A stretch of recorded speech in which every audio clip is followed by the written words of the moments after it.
crime, o que realmente aconteceu, quem matou, por quê e para quê, né? Essas serão as 3 perguntas que nós vamos fazer.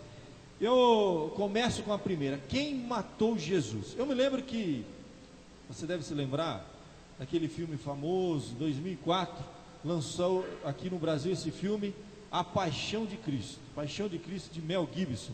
Eu me lembro que na época eu estava me formando, foi meu último ano de seminário, depois de 5 anos lá em São Paulo, e eu fui assistir esse filme num shopping ali na cidade.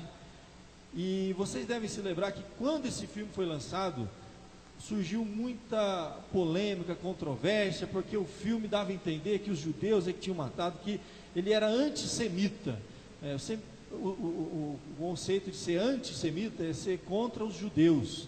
E eu me lembro que foi bem complicado esse período. Eu me lembro que quando eu fui assistir o filme, bom, começa que tinha gente que desmaiava no meio do filme, devido ao impressionismo que o filme nos passava sobre os eventos, acontecimentos. Teve gente que chegou a morrer, tem infarto, em sala de cinema aqui no Brasil, não sei se você lembra disso. E naquele dia eu estava assistindo ali, acho que era no shopping Morumbi, eu não me lembro, o filme parou no meio, porque uma pessoa passou mal, desmaiou, ele foi sair, ficou tonto, caiu e para o filme, aí veio o pessoal socorrer, aí volta o filme de novo. E na hora da saída, tinha uma moça fazendo uma enquete, então todos que saíam tinham que prestar um relatório. Eu falei, gente, que coisa complicada. E a pergunta era interessante: para você, assistindo esse filme, quem matou Jesus? Aí tinha lá, judeus, né? Aí tinha uma lista, os romanos, e era uma pesquisa que estava sendo feita por uma revista, por um jornal, que foi publicado logo em seguida. E eu me lembro que foi um período complicado, não sei se vocês lembram, isso já faz muito tempo, já 2004 a 2016, quantos anos já, né, gente? 12 anos, é isso? 12 anos atrás, né? Como o tempo passa, né? E eu me lembro muito bem dessa situação, foi nesse período da Páscoa, né, que o filme foi lançado, e essa questão toda, quem matou Jesus, já era um debate muito grande na época, né? Então eu creio que durante a nossa mensagem de hoje, nós vamos aqui imaginar um tribunal, tá? Nós vamos levantar dados, nós vamos usar os recursos que são usados no tribunal. Nós vamos ver a vida da vítima, onde ele nasceu, onde ele cresceu, o que foi que aconteceu, quais os acusados, né? Nós vamos fazer aqui uma simulação daquilo que aconteceu no passado. Então, primeiro vamos falar sobre o crime, né? Quem foi Jesus? Você lembra Jesus de Nazaré? Nazaré ficava ali próximo da Galileia, e a Bíblia nos fala que ele nasceu em Belém da Judéia, em dias do rei Herodes, mas cresceu em Nazaré, iniciou seu ministério com 30 anos. Jesus era um judeu, filho de José com Maria, e como era costume naquela época, um profeta iniciava o seu ministério com 30 anos. 30 anos é considerado a idade da maturidade. Não foi por acaso que Jesus começou com 30. Com 30 anos ele iniciou o seu ministério. E ele passou então a pregar e a fazer discípulos. O seu nome passou a ficar conhecido. Os livros, que são documentos, né, que nós temos aqui em mãos, documentos verídicos, fidedignos, preservados ao longo dos milhares de anos, aí, quase 2000 anos, eles relatam que Jesus ia de cidade em cidade, falando do reino de Deus, e ele passou a ser identificado como Messias, o prometido. E isso começou a mexer com muita gente, mexeu com as autoridades judaicas, com os sacerdotes, mexeu com os romanos, e Jesus então passou a sofrer perseguições. E nós sabemos, né, conforme está registrado, que aos 33 anos, 3 anos depois do seu ministério iniciar, ele foi assassinado, morreu. Então a palavra de Deus nos registra, tem registrado lá nos documentos, sua morte foi cheia de controvérsias, traições, motivos políticos e pessoais, pode ser observados então nos documentos que nós vamos averiguar essa noite. E dentre esses documentos, você vai encontrar pelo menos 3 possibilidades. Esses são os suspeitos desse crime, registrado nas Sagradas Escrituras, documentos antiguíssimos e fidedignos. Você tem os discípulos, representados aqui por Judas, É uma figura muito controversa, importante, que surge aqui nesse debate. Você tem judeus, no caso representado por Caifás, nós vamos falar um pouquinho sobre ele, e finalmente os romanos. Eu poderia colocar aqui os três grupos, né, representados por figuras importantes, registradas aqui na palavra de Deus. Primeiro, Judas. Você sabe que Judas foi um dos escolhidos. Jesus mesmo escolheu Judas. E no dia da ceia, que eles fizeram uma ceia, a palavra de Deus nos diz que o Senhor Jesus Cristo, ele vai dizer que aquele que colocasse a mão junto com ele seria o que iria trair. Houve uma confusão no meio dos 12 discípulos, quem iria trair Jesus, aquela coisa toda, e a Bíblia vai nos falar um pouquinho sobre Judas Iscariotes. Nos bastidores, ficou registrado na história, lá em Mateus capítulo 26, que um dos 12 discípulos, chamado Judas, lá no verso 14, é dito o seguinte, que Judas Iscariotes, indo ter com os principais sacerdotes, propôs, olha, foi dele isso aí, então, ele propôs para os sacerdotes, olha, o que vocês, que me quereis dar, e eu vou-lo entregarei. Ele foi lá, e ele ofereceu a cabeça de Jesus, a vida do Senhor Jesus, em troco de alguma coisa. E aí, os documentos retratam então que pagaram-lhe 30 moedas de prata, preço de um escravo. Era o mínimo que poderia se pagar para quem estava entregando ali uma pessoa nas mãos dos principais sacerdotes, dos líderes. Aí no verso 16 diz que desse momento em diante buscava ele uma ocasião para o entregar. Então ele foi até lá com os sacerdotes, ele fez um acordo, um conchavo, recebeu o dinheiro e ficou procurando uma oportunidade. Nós sabemos então o momento que isso vai acontecer, quando eles estarão reunidos com os discípulos, Judas vai junto com todo aquele grupo que fez esse complô. Jesus diz que o sinal seria o quê? Um beijo. E aí ele se aproxima do mestre, beija, e Jesus mesmo diz, um beijo me traz. Logo em seguida Jesus é preso e levado. Então Judas é uma figura importante nessa história. Muitos acreditam que ele é o responsável pela morte de Jesus. Olha, ele foi lá, ele entregou Jesus, ele recebeu dinheiro, ele preparou tudo, ele mostrou a ocasião, ele apontou. Ele é considerado então o traidor. Os demais judeus, representados aqui por Caifás. Quem era realmente Caifás? Caifás, chamado na Bíblia de José Caifás, era o sumo sacerdote, tá? Sumo sacerdote durante o ministério do nosso Senhor Jesus. Ele era genro do outro sumo sacerdote chamado Anás, que era o seu antecessor, e ele era saduceu. E esse Caifás, interessante, a palavra de Deus nos diz, lá em Mateus capítulo 26, então os principais sacerdotes, os anciãos do povo, se reuniram no palácio do sumo sacerdote. Ele tinha uma casa grande, era um tipo de um palácio, tinha um pátio, e eles se reuniram então no palácio do sumo sacerdote chamado Caifás, e deliberaram prender Jesus à traição e matá-lo. Então já tem outro problema aqui. Houve um complô lá com Caifás, e eles se reuniram, e eles ali então deliberaram prender, trair e matá-lo. Então você tem esse outro grupo aqui muito importante. E de fato a gente sabe que lá em Lucas 24, verso 20, vai ser registrado os documentos históricos, e como os principais sacerdotes e nossas autoridades. Aqui Lucas 24, deixa eu contextualizar para ficar claro para vocês. Vocês lembram aqueles discípulos no caminho de Emaús? Depois que tudo aconteceu, um grupo estava retornando para a cidade de Emaús, lá de Jerusalém para Emaús, e eles estavam lamentando e contando o que aconteceu. E para o povo daquela época, eles tinham uma convicção: quem matou Jesus foram os principais, como eles dizem aqui, sacerdotes e as nossas autoridades. E eles estavam dizendo que os principais sacerdotes e as nossas autoridades é que entregaram Jesus para ser condenado à morte e o crucificaram. Ele foi levado até o Sinédrio, nós sabemos dessa história, depois da traição, e o Sinédrio era a maior autoridade para os judeus, e quem presidia? Caifás. O sacerdote naquela época, ele tinha um tipo de uma responsabilidade, uma subprefeitura. Porque na verdade quem mandava em tudo nessa hora era Roma, porque Roma dominou aquela região toda, Jerusalém.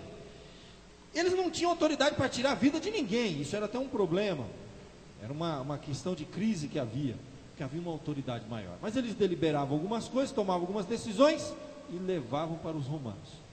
Então o terceiro grupo agora, romanos, representado por quem?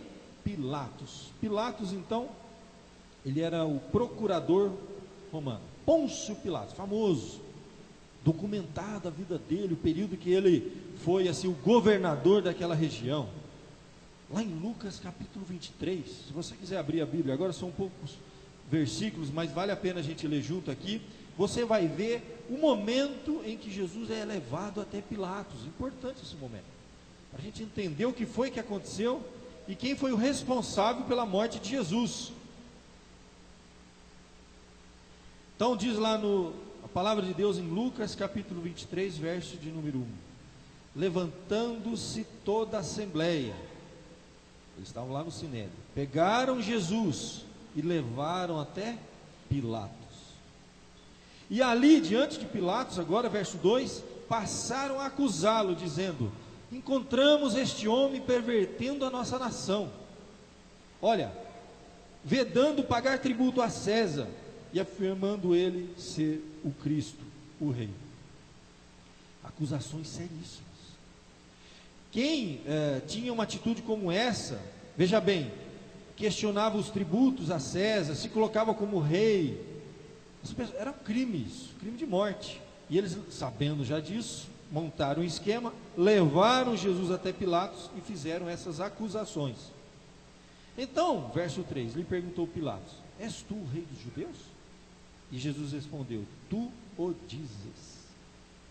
Disse Pilatos então aos principais sacerdotes e às multidões: eu não vejo neste homem crime algum. Insistiam, porém, cada vez mais dizendo: ele alvoroça o povo, ensinando por toda a Judéia, desde a Galiléia, onde começou até aqui.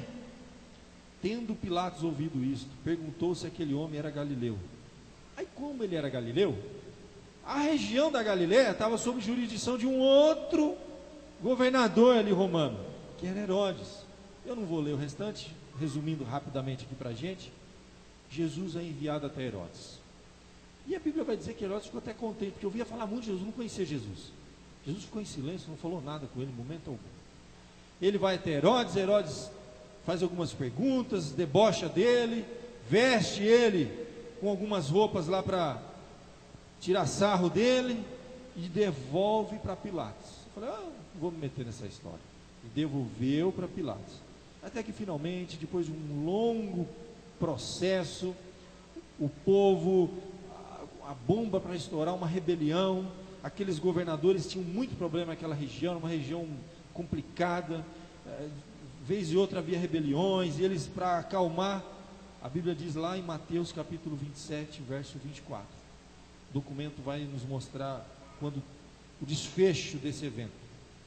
Vendo Pilatos que nada conseguia, isso porque ele foi levado para ser torturado, foi apresentado para o povo, para ver se o povo acalmava, ele ofereceu a possibilidade de libertar um preso na véspera da Páscoa, eles gritaram Barrabás, mandaram crucificar Cristo. Vendo Pilatos que nada conseguia, antes pelo contrário, aumentava o tumulto, mandando vir água, lavou as mãos perante o povo, dizendo: estou inocente do sangue desse justo, e fique o caso convosco. É a famosa cena em que Pilatos então vai lavar as mãos. Ele via que não havia injustiça nenhuma, e para satisfazer a multidão, aquele delírio, ele então entrega o nosso Senhor Jesus. A Bíblia nos fala então que a partir dali ele vai ser levado até a crucificação. Na verdade, meus queridos, nós estamos diante de um dilema.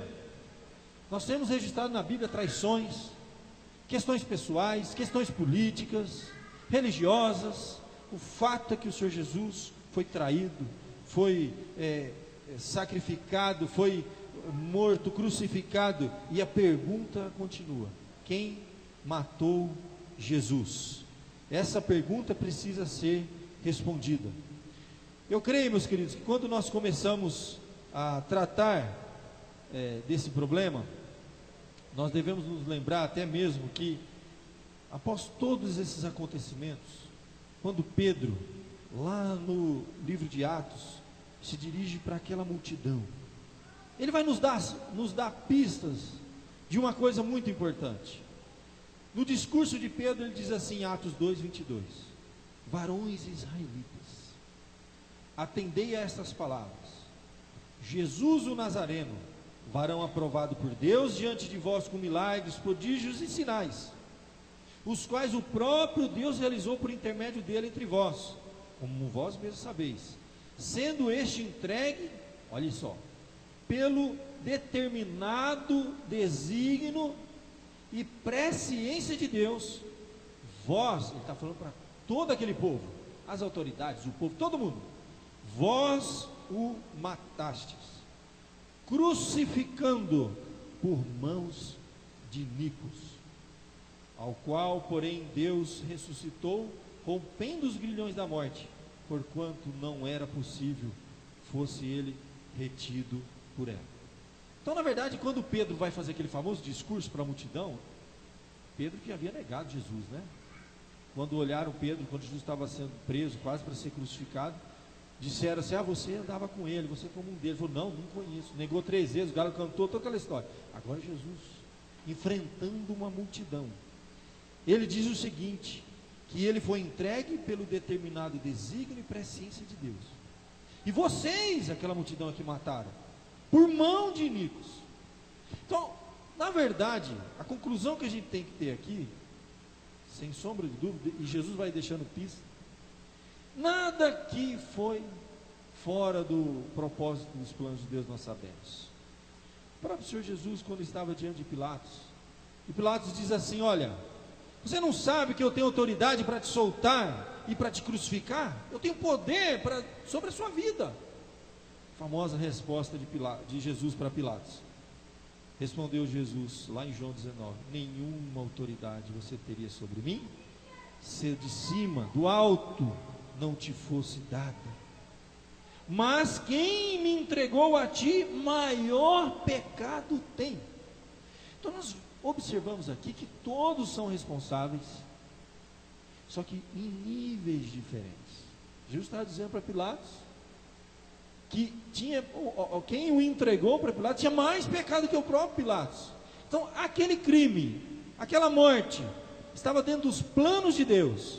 Jesus em nenhum momento foi obrigado a fazer aquilo. A Bíblia vai nos dizer, olha que interessante em João 10, por isso o Pai me ama, porque eu dou a minha vida para reassumir, ninguém a tira de mim, pelo contrário, eu espontaneamente a dou, tenho autoridade para a entregar e também para reavê-la. Nós precisamos lembrar, meus queridos, sem sombra de dúvida, que o que aconteceu naquele dia, naquele período, naquela época, foi Deus planejando a morte de Cristo por uma causa maior. Homens maus sim queriam matá-los, como a gente viu tudo aqui. Os discípulos, representados aqui por Judas, os judeus, Caifás, os romanos, Pilatos, todos tinham uma responsabilidade. E finalmente, quando Pedro fala para todo aquele povo, vocês o mataram. Então todos eram responsáveis. E nós sabemos então, sem dúvida nenhuma, a gente pode dizer, quem entregou Jesus para morrer, não foi Judas por dinheiro, não foi Pilatos por temor, não foram os judeus por inveja, mas foi o Pai por amor. John Moore, que tem esta famosa frase. No entanto, a gente precisa lembrar de uma coisa. Dessa primeira pergunta a gente conclui que a morte de Jesus foi injusta. Fato. Muitas pessoas estão envolvidas neste crime. Ele mesmo se entregou para ser morto e crucificado. E todos nós somos, de alguma maneira ou de outra, responsáveis pela sua morte. Isso vai ficar claro ao longo agora da segunda e da terceira pergunta. Então, já guarda essa resposta aí. Quem matou Jesus? Não foram, antes de tudo, Deus no seu plano eterno. E todos nós temos algum tipo de responsabilidade nessa história. Agora, por que realmente Jesus morreu? É uma pergunta muito importante para nós. Por que o nosso Jesus morreu? Qual o propósito? Lá em João capítulo 19, verso 30, diz assim: quando, pois, Jesus tomou o vinagre, disse: está consumado. Inclinando a cabeça, rendeu o espírito. A última palavra de Jesus na cruz, foram 7. A última palavra de Jesus é: está consumado. Ele entrega o espírito. Essa palavra é reveladora. João capítulo 19, verso de números 30, nos fala. Essa palavrinha, está consumado, ela é reveladora. É a palavra tetelestai. O que significa isso? Eu posso dizer que Jesus morreu por 3 razões. Primeiro, para nos perdoar. Está consumado aqui, ó, tetelestai. Essa palavra significa o seguinte: é uma expressão grega que pode ser traduzida como está consumado ou totalmente pago, ou dívida cancelada. O que realmente acontecia naquela época é muito interessante. Olha só, durante o primeiro século era prática comum pregar o documento de acusação de um preso na porta da sua cela. Estava lá o escrito de dívida, os crimes que aquela pessoa cometeu. Então ficava pregado ali os crimes cometidos, os delitos, o escrito de dívida.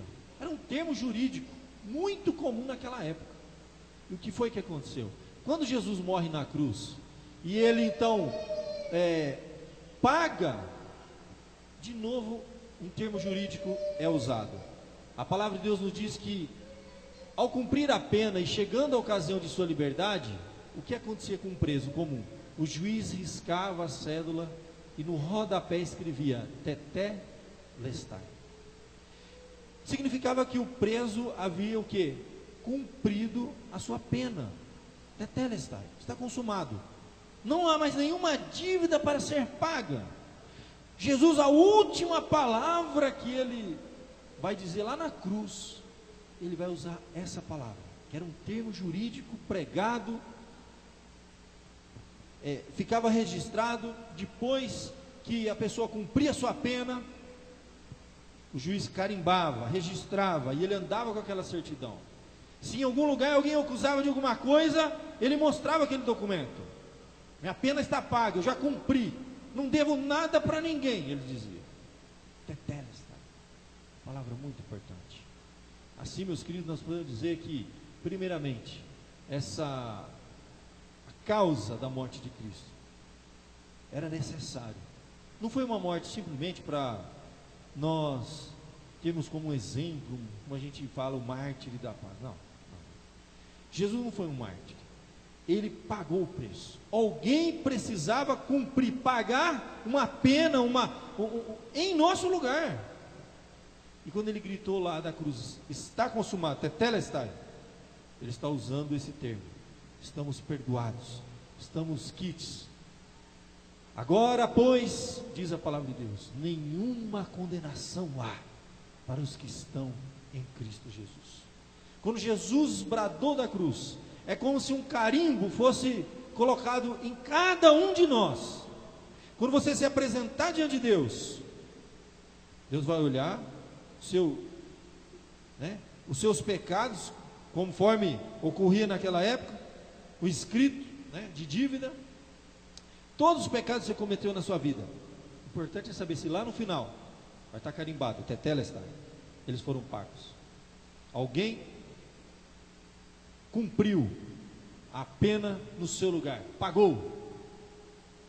A palavra de Deus nos diz também que a morte de Cristo teve um outro propósito: para nos dar vida, não apenas perdão.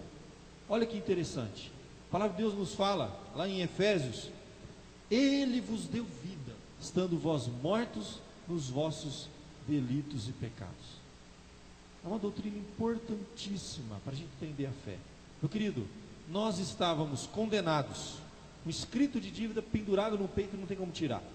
Nós estávamos espiritualmente impedidos de fazer qualquer coisa para resolver esse problema, desconectados de Deus. A Bíblia diz que estávamos mortos espiritualmente, separados de Deus. E a Bíblia diz que através do sacrifício de Cristo, da morte de Cristo, nós somos então, recebemos esta vida. Como diz a palavra de Deus, Ele nos deu vida, estando nós mortos em nossos delitos e pecados. Aqui, meus queridos, a palavra de Deus diz assim, Jesus vos deu vida juntamente com Ele, perdoando, olha só, todos os nossos delitos. E olha como é claro o texto aqui que o apóstolo Paulo usa em Colossenses, como eu estou falando para você, usando aquele termo jurídico, tendo cancelado o escrito de dívida que os criminosos tinham no passado, que era contra nós e que constava de ordenanças, o qual nos era prejudicial. E como que ele fez isso? Removeu-o de nós inteiramente e encravando-o na cruz. Essa é a mensagem do Evangelho. Todos nós tínhamos um escrito de dívida, uma placa pendurada no peito com os nossos crimes, os nossos pecados. Todos pecaram e carecem da glória de Deus. Estávamos separados de Deus, espiritualmente mortos. E a Bíblia diz que Ele nos dá vida, cancela o escrito de dívida, remove de nós e crava na cruz. Então esse foi o propósito da morte de Cristo, foi cravar o meu pecado na cruz. Você tem que olhar para a cruz de Cristo, entender que o seu pecado estava ali sendo cancelado, seu escrito de dívida, tetelestai, está consumado, não há mais nada. Esse conceito é muito importante para nós continuarmos em relacionamento de paz com Deus, porque a última razão e o propósito da morte de Cristo, para nos dar paz. Justificados, pois, mediante a fé, temos paz com Deus por meio de nosso Senhor Jesus Cristo. Romanos capítulo 5, verso 1. Lembrando que paz, na Bíblia, não é aquele conceito, que a gente vê essas religiões orientais, que você vai meditar, põe uma música zen, liga acende lá um incensozinho, né? Não é esse tipo de paz não, gente. Isso é paz circunstancial. Paz aqui é reconciliação. A Bíblia está clara, temos paz com Deus por meio de Jesus, por meio do seu sacrifício. Reconciliados com Deus, nós temos paz. Você tem que entender que enquanto você não for reconciliado, a Bíblia vai dizer que você é o que de Deus? Filho da ira, inimigo. Vou partir desse mundo inimigo com ele? Dele? Se você não for reconciliado, batizado, lavado os seus pecados no sangue de Cristo, reconciliado com Ele, os seus pecados têm que ser pagos, você passa a ter vida e agora você está em paz. Você partir desse mundo sem passar por esse processo, você vai levar o seu escrito de dívida. Não tem outra solução. Você vai levar esse negócio. Não foi pago, não foi consumado. A Bíblia chega a dizer que nós éramos de fato inimigos. Olha que interessante, porque se nós, quando inimigos, fomos reconciliados com Deus, mediante o que? A morte. Essa foi a causa, o propósito da morte. Por que ele morreu? Para me reconciliar com o Pai, para tetelestai, pagar a minha dívida, me dar vida e me reconciliar, me dar paz, mediante a morte do seu Filho. Muito mais agora reconciliado, seremos salvos pela sua vida. Pergunta importantíssima. Então a gente pode dizer, por que Jesus morreu? Porque eu tinha um escrito de dívida e eu ia levar esse negócio para o túmulo, e um dia ia comparecer diante de um trono de justiça, e que não tem história, meu irmão, chegar diante desse trono de justiça sem um advogado. A Bíblia diz que Jesus é o nosso advogado, que intercede por nós, e Ele não é só um advogado que intercede por nós, Ele vai se apresentar em nosso lugar, pagou a nossa dívida, nos deu vida e nos reconciliou com Deus. O escrito de dívida apagou, embaixo está escrito tetelestai. Se você já foi reconciliado, batizado, tem vida com Deus. E a gente vê aqui coisa profunda, Deus já planejando isso para mim e para a sua vida. Desde quando? Por mais incrível que pareça, a Bíblia diz que Jesus morreu antes da fundação do mundo. Isso significa que Deus já estava planejando isso. É uma coisa tão profunda e extraordinária isso. Eu não tenho condições de tratar sobre isso agora, mas eu posso pincelar rapidamente. Na verdade, meu querido, é o seguinte: Deus criou uma raça humana, nos fez a imagem e semelhança dele, criaturas, tá? Só que o plano de Deus era muito maior. Deus, em nenhum momento você vê Deus se relacionando com as criaturas como pai e filho.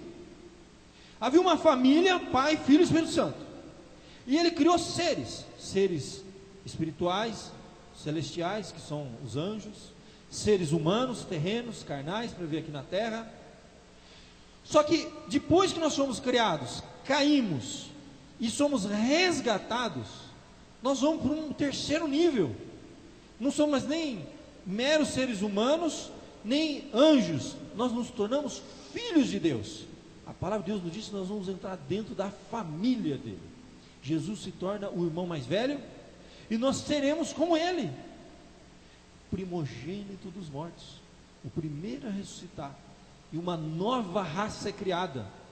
Por isso que a Bíblia diz: quem está em Cristo, nova criatura. O conceito de nova criatura é uma nova raça, se torna filho. E agora o que vai acontecer com a gente? Deus está trazendo a humanidade para dentro daquela família, Pai, Filho e Espírito Santo. E esse filho agora, que era unigênito, se tornou primogênito, irmão de muitos. Isso significa que já estava nos planos de Deus.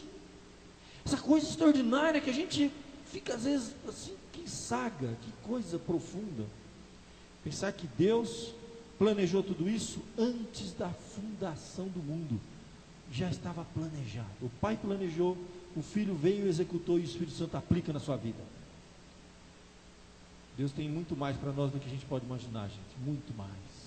Quando Jesus morreu, não podemos pensar na criação separadamente da redenção. Deus já criou planejando a redenção. As duas estavam interligadas desde o início na mente de Deus. O mundo foi feito para o Calvário. Deus criou o mundo para a intenção de morrer por ele. O remédio já estava pronto antes da doença.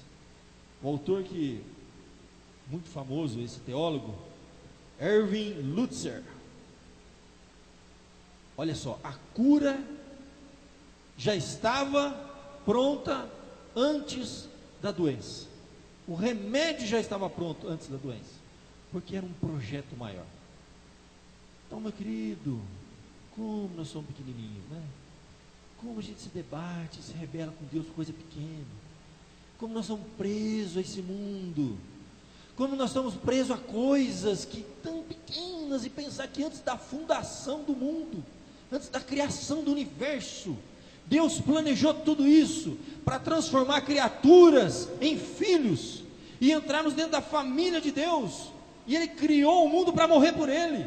Por isso que a Bíblia diz que Deus prova seu amor para conosco, que Cristo morreu por nós, sendo nós ainda pecadores. E a Bíblia diz que Deus amou o mundo de tal maneira para que todo que nele crê não pereça, mas tenha a vida eterna.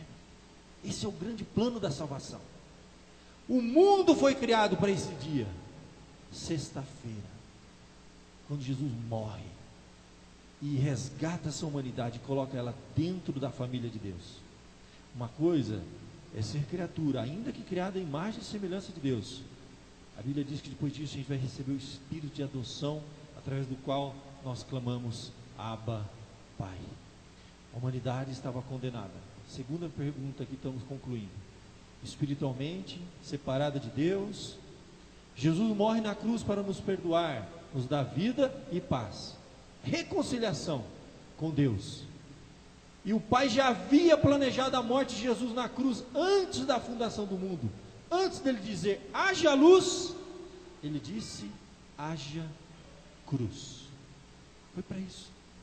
Eu até digo que a Páscoa é mais importante que o Natal. Jesus nasceu para isso, o mundo foi criado para isso, tudo existe para esse momento de morte e ressurreição, e redenção e salvação. E para terminarmos, esse vai ser bem curto. Para que Jesus citou? Primeiro precisamos lembrar uma coisa importante: há evidências da ressurreição de Cristo? Não há dúvida, meu querido. Eu posso dizer que existem provas. São 5 provas admitidas em direito. Primeiro, prova pericial, prova testemunhal, material, técnica e documental. E nós temos essas 5. palavra de Deus nos diz que quando Jesus ressuscita, ele diz: olhai as minhas mãos e meus pés. Prova pericial, foi feita perícia. As pessoas tocaram em Jesus. Testemunhal, essas pessoas que andaram com Jesus foram testemunhas oculares, viram, tocaram. Prova material, mais uma vez, muito parecido com a pericial. Na verdade, quando ele diz: apalpai-me e vede, eu não sou espírito. O espírito não tem carne nem ossos, como vedes que eu tenho. Jesus ressuscitou num corpo glorificado. Prova material, tocaram, viram, conversaram. Prova técnica, na verdade Jesus se reuniu com os discípulos e várias coisas aconteceram, como por exemplo, ele comeu com eles, uma prova importante, conviveu com eles. E finalmente, prova documental, tudo o que foi profetizado sobre a vida de Jesus se cumpriu exatamente conforme as antigas profecias, os documentos preservados durante milhares de anos. Tudo está aqui escrito, é história fidedigna. Durante esses milhares de anos, muitos tentaram confundir esses documentos, nunca, eles sempre se rendem. São documentos comprovados, fidedignos. Em 1 Coríntios 15, verso 22, 12 a 22, quando o apóstolo Paulo discute sobre essa ressurreição de Cristo, ele diz assim: ora, do verso 12 em diante, eu só destaquei alguns lá, mas eu vou ler tudo. Ele diz assim: se é corrente pregar que Cristo ressuscitou dentre os mortos, como pois afirma algum dentre vós que não há ressurreição de mortos? E se não há ressurreição de mortos, então Cristo não ressuscitou. E se Ele não ressuscitou, é vã a nossa pregação e vã a nossa fé. Se temos dito e somos tidos por falsas testemunhas de Deus, porque temos asseverado contra Deus que Ele ressuscitou a Cristo, o qual Ele não ressuscitou. Sim, então é certo que os mortos não ressuscitam, porque se os mortos não ressuscitam, também Cristo não ressuscitou. Se Cristo não ressuscitou, é vã a nossa fé, e ainda permaneceis nos vossos pecados. E ainda mais, os que dormiram em Cristo pereceram. Se a nossa esperança em Cristo se limita apenas a esta vida, somos os mais infelizes de todos os homens. Mas de fato, diz Paulo, Cristo ressuscitou dentre os mortos. Ele é a primícia dos que dormem. Visto que a morte veio por um homem, também por um homem veio a ressurreição dos mortos. Assim como em Adão todos morreram, em Cristo todos serão vivificados.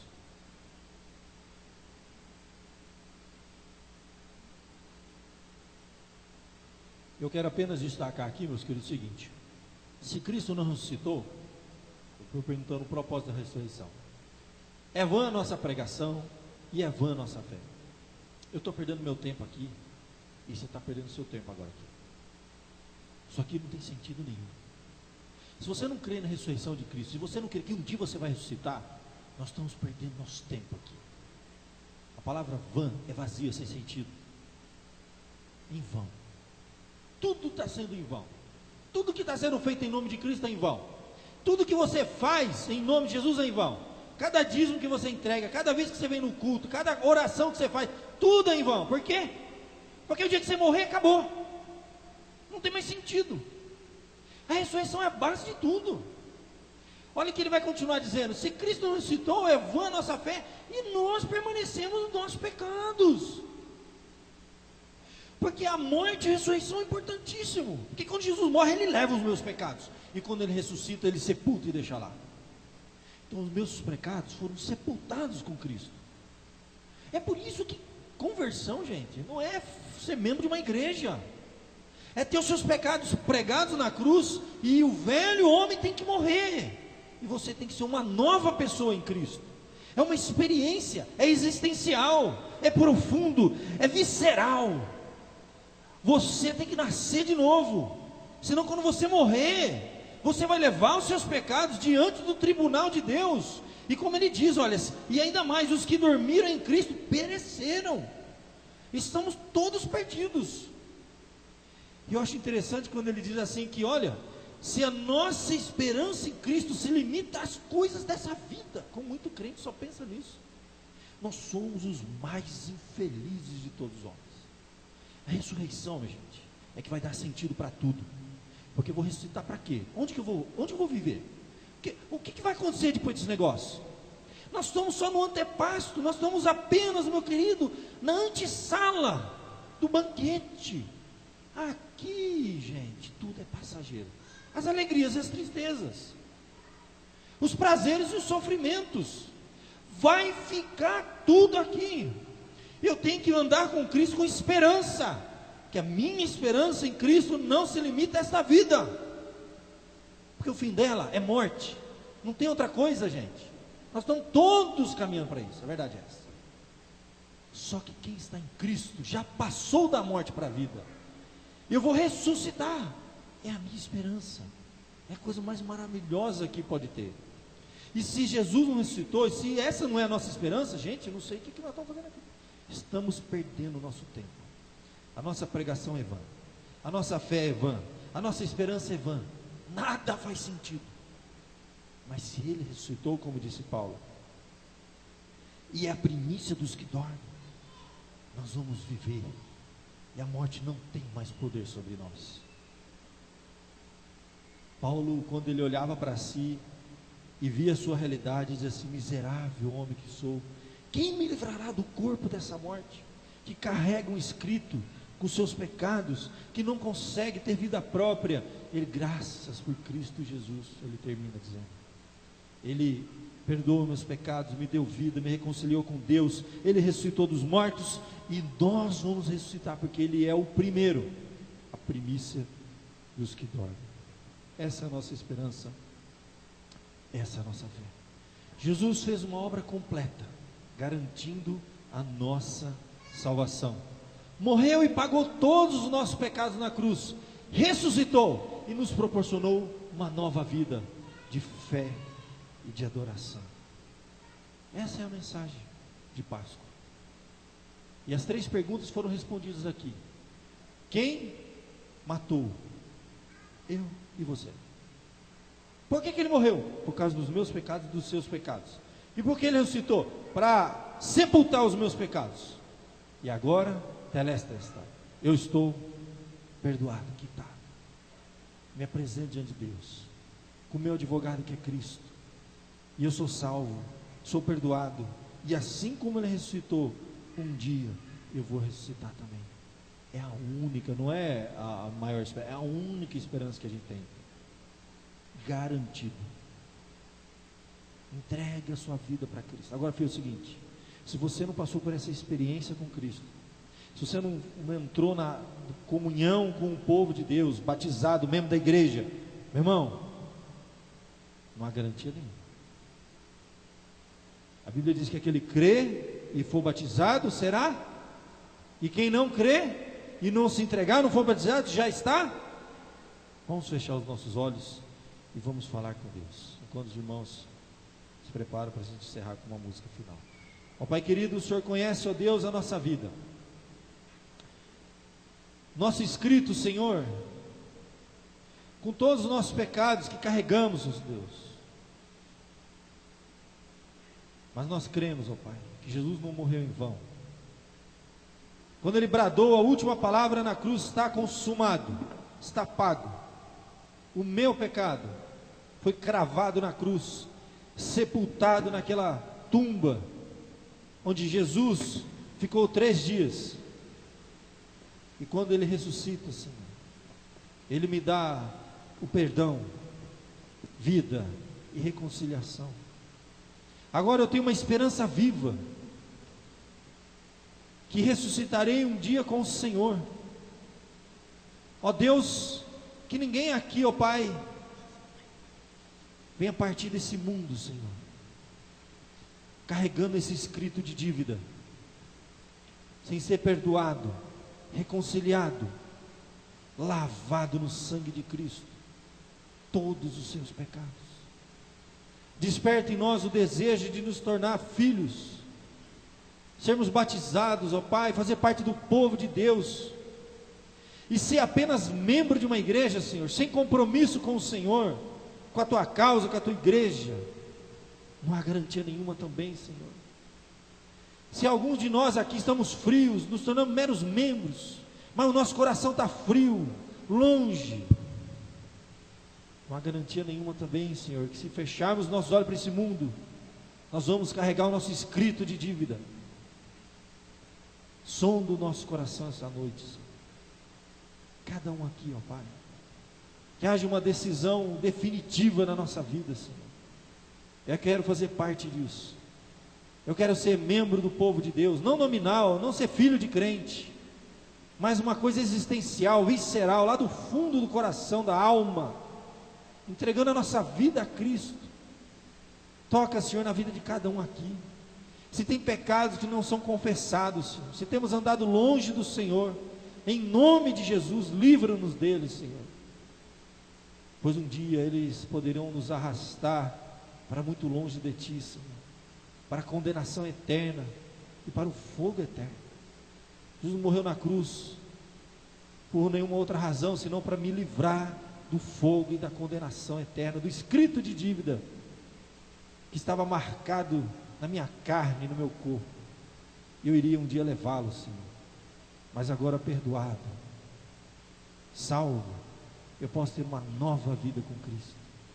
Abençoe cada um aqui essa noite, Senhor, que a morte de Cristo na cruz não seja banalizada, Senhor, mas possa me impactar, mover, ó Pai, as minhas entranhas, me levar aos pés da cruz, fazer-me confessar os meus pecados, Senhor, para ter uma nova vida com Cristo, uma vida eterna, que já começa aqui e agora, como os filhos seus que somos. Abençoe todos aqui essa noite, ó Pai, e aqueles que estão nos ouvindo também. O Senhor toque nos corações, desperte, ó Deus, que a Tua igreja está aqui por mais um pouco tempo, Senhor, nesse mundo, para anunciar esta mensagem, Senhor, mas um dia todos estaremos eternamente em novos céus e nova terra, reinando com o Senhor. Aqueles que foram lavados no sangue do Cordeiro, cujos pecados foram pagos, cravados na cruz, sepultados na tumba, e agora ressuscitados em Cristo, cada um de nós experimentamos o Teu amor. Em nome de o Senhor Jesus que oramos. Amém.